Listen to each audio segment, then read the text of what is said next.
was a really exciting day.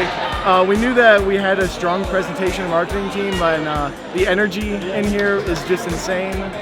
Being over there in the pits and driving the robot, a lot of nerves, a lot of stress, but it's a great feeling. The Falcon Best Robotics competition is a little bit misleading because you hear Falcon Best Robotics and you think, hey cool, it's just a robot competition. And that's just one part of Falcon Best Robotics. And the students want to actually go for the overall best competition. They also need to participate in a display and exhibit interview portion. They need to put together a marketing presentation. So students who maybe have had interest in like a DECA or any type of marketing or communications are going to be great fits for that. We also judge them based on their engineering notebook creation and spirit and sportsmanship. So there's so many components to Falcon Best Robotics. It's way more than just a robotics competition.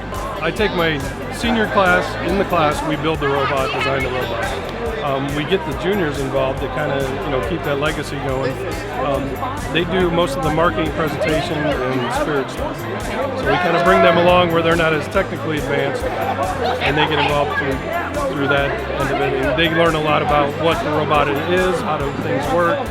We all divide up into groups, and we have marketing teams, and those are kids. I mean, those kids sort of choose themselves where they're going to be. And then presentation kids, the more artsy kids, they all sort of figure out where they're going to lie.